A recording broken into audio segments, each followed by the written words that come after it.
You want to be seen so badly it aches, not just noticed, seen for who you are beneath the noise, beneath the smiles, the roles, the masks. It's not vanity, it's a hunger, a quiet desperation that whispers through every conversation, every post, every room you walk into. You look in the mirror and wonder, if I disappeared tomorrow, who would even notice? You laugh when you're not okay. You nod when you're not listening. You shrink so others can shine. And every time you do, you hope someone will look at you and say, I see you. I really do. But no one does. And so, slowly, quietly, you start disappearing. Piece by piece, you become what they want. You play safe. You shape your voice to match the tone of the room.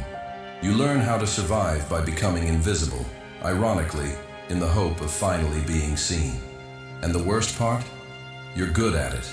You've built a version of yourself that earns approval, applause, even admiration. But deep down, it's not you they love. It's the version you curated, perfected, and rehearsed. The mask, the performance. And when the lights go down and you're alone again, it feels hollow, heavy, like a silence that echoes through your bones. Because this isn't living. This is ghosting through your own life.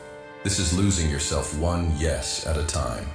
But what if the pain you feel, this ache to be seen, isn't a flaw? What if it's your soul trying to call you back home? What if the reason you feel like no one sees you is because you stopped seeing yourself? Maybe this isn't the end. Maybe it's the beginning. The beginning of remembering who you are when you're not performing. The beginning of being seen, not for the role you play, but for the truth you carry. And that kind of truth doesn't need to be loud.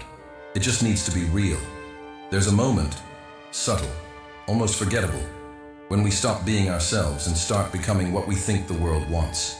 Maybe it started in childhood, the first time you were too loud and someone flinched, the first time you were too sensitive and someone mocked you, the first time you cried and they told you to toughen up. And so you learned, not directly but silently, like learning to walk around a broken glass floor. You adjusted, smiled smaller, spoke softer, hid deeper. You became what they accepted. You became what made them comfortable. You wore your kindness like armor. You used humor to distract from the tremble in your voice. You told stories with just enough truth to sound real, but never enough to risk exposure. And the strangest thing happened. It worked. They liked you. They even loved you. But only when you weren't fully there. Only when you kept the real you tucked safely out of sight. That's how the prison starts. Not with walls, but with applause. The more they clap, the more you perform. The more they accept, the more you suppress. You start living not as a person, but as a projection. A curated character in a play you didn't audition for, but somehow landed the lead role. And the show never ends. You go to work wearing a version of you. You go to family dinners wearing another. You enter relationships, hoping they'll love the version you've created, even if it means never showing them the one who's quietly dying underneath. You become fluent in invisibility, a master of the unspoken, the nodder, the peacekeeper, the one who blends in so well, even you forget what your voice used to sound like when it was still your own. And it's exhausting to constantly monitor, adjust, calculate how to be just enough, never too much. To spend your life trying to be seen while never truly showing up. But let's be honest, you did this to protect yourself. This wasn't weakness, this was survival. Because somewhere along the line, being your full self started to feel dangerous, vulnerable, risky. And that's the paradox. The person you buried to be accepted is the very person you're now mourning. You miss yourself, but you don't know how to find you. Because who are you when no one's watching? Who are you without the role, the reputation, the reflex of pleasing everyone but yourself? Who is left when the performance ends? You may think you failed, that you're broken. But what if all you've really done is forget? Forget how to be without needing to impress. Forget how to feel without editing the emotion. Forget how to breathe without checking who's watching. This forgetting isn't your fault. It's the natural outcome of a world that teaches us that being chosen matters more than being true. But here's the truth. You don't need to prove your worth to exist. You don't need to contort, shrink, or dazzle to be lovable. You were enough before the act. You'll be enough after it ends.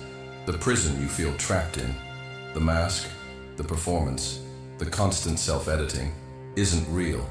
It's made of fear, of old echoes, of lies you believe to feel safe.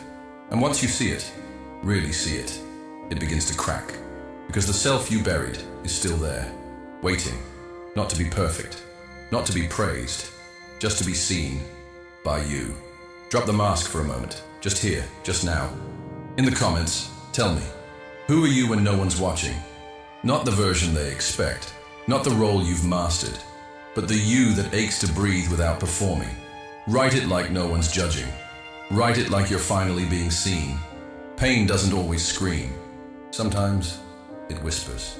Sometimes it sits quietly in the corner of your chest, showing up as fatigue, as restlessness, as that strange emptiness you feel in a room full of people.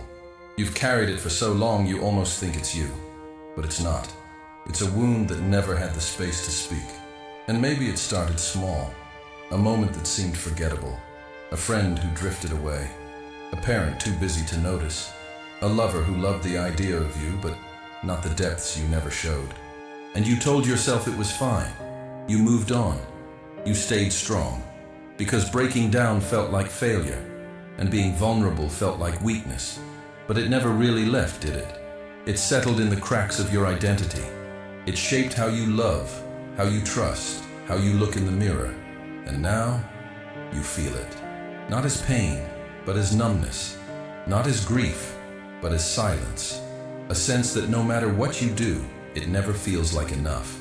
But what if that ache is not here to destroy you, but to guide you? In Buddhism, suffering isn't the enemy, it's the teacher. Pain isn't proof that you're broken. It's proof that you're still alive, still feeling, still here.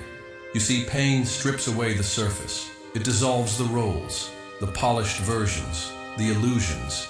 And what's left is raw, honest, human. Maybe your heartbreak wasn't just loss. Maybe it was the universe asking, will you love yourself the way they couldn't? Maybe the rejection you faced wasn't about you being unworthy, but about the world not being ready for someone who doesn't shrink. And maybe, just maybe, the loneliness you carry isn't a punishment, but a callback to your soul. We tend to see pain as the enemy, when in truth it's a mirror. It shows us what we hide. It shows us where we've abandoned ourselves to be loved. It shows us the places where healing has yet to begin. And in that reflection is power. Because when you stop running from your pain and start listening to it, something changes. You begin to reclaim your voice. You begin to feel again.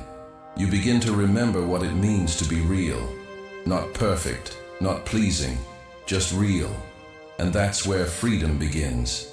Not in escaping the ache, but in walking through it with open eyes and a steady breath. You were never meant to be untouched by pain. You were meant to be transformed by it. The cracks in your story aren't signs of failure. They're the spaces where light can finally come in.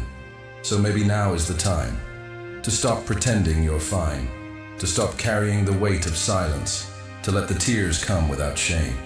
Because feeling doesn't make you weak, it makes you alive. And sometimes, the only way to find yourself is to first admit that you feel lost. Letting go isn't giving up. It's not silence out of defeat. It's not detachment out of bitterness. It's a return to something simpler, truer, lighter. You've spent years trying to be everything for everyone, adapting, adjusting, sacrificing pieces of yourself in the name of connection. But here's the quiet truth. When you try to be seen by everyone, you begin to disappear to yourself. And there's a grief in that, the kind that creeps in slowly, disguised as burnout, as cynicism, as that constant feeling of being off, even when everything seems fine. So you try harder, you hustle for love, you reach for recognition like oxygen. But the more you reach, the more distant you feel from your own center. Because true belonging doesn't come from being chosen. It comes from choosing yourself. Letting go is the moment you stop begging the world to validate your existence. It's the breath you take when you drop the need to prove anything. It's the pause between heartbeats when you realize, I don't need to perform to deserve peace. Can you imagine walking into a room and not scanning it for approval? Can you imagine speaking without rehearsing, laughing without watching, loving without shrinking? Detachment, in the Buddhist way, isn't about not caring. It's about caring deeply, but without clinging. It's not the coldness of apathy. It's the warmth of truth without chains. It's saying, I release you to be who you are, and I release myself to stop pretending. There is a kind of freedom that doesn't shout. It moves like still water. It arrives when you stop chasing what was never yours to hold. Because the more you let go of needing to be seen, the more you begin to feel seen by something greater, by the silence that knows you, by the present moment that doesn't demand anything from you. And in that space, something beautiful happens. You begin to recognize yourself again, not as a role, not as a reflection in someone else's eyes, but as a being, whole, breathing, enough. You start walking lighter, not because life gets easier, but because you stop dragging the weight of needing to matter in someone else's script. Letting go is the art of returning to your voice, to your values, to your inner stillness. And yes, it's terrifying at first. Because when you stop clinging to external validation, there's a silence, a gap. But that gap isn't empty. It's spacious. It's where the truth finally has room to speak. So take off the mask, loosen your grip, let the applause fade, and just be. Because in the end, the less you try to be seen, the more visible your truth becomes. Some truths don't arrive in words. They rise in silence. The kind that doesn't need explanation. The kind that wraps around you like dusk, soft and whole. There comes a moment when all the trying simply dissolves.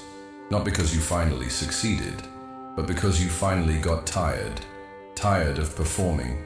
Tired of reaching. Tired of living life as a question mark in someone else's story.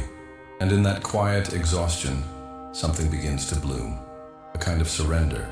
Not the kind that says, I give up, but the kind that says, I'm done fighting who I already am. We spend so much of our lives chasing mirrors, people, platforms, praise, hoping they'll reflect something beautiful back to us, hoping they'll prove we matter, that we're worthy, that we're real. But the more we chase reflections, the more we forget how to look inward. And yet, the peace we crave is never out there. It's here, now, in this breath, in this body, in the choice to just be. Buddhism teaches not to escape suffering, but to sit with it, to breathe into it, to allow it to shape us, not into perfection, but into presence. Because when you stop resisting reality, it stops resisting you. The need to be seen fades. The hunger for validation softens. The fear of being invisible transforms. And what rises in its place is not noise, but clarity, a knowing that you are not the image, not the echo, not the performance. You are the silence beneath it all, the steady pulse beneath the chaos, the awareness watching patiently as you remember. You don't need to sparkle to exist. You don't need to be understood to belong. You only need to return to the moment, to the breath, to yourself. That's the healing. Not fixing, just facing. Not proving, just pausing. Not becoming, just being. And maybe in this stillness, you'll find what no mirror could give. A soft reunion with the parts of you that never needed to change. A love that doesn't demand anything. A freedom that isn't earned, only remembered. So now, as the noise fades, as the applause quiets, as the striving loosens its grip, ask yourself gently, what if everything I've been seeking begins the moment I stop proving I exist?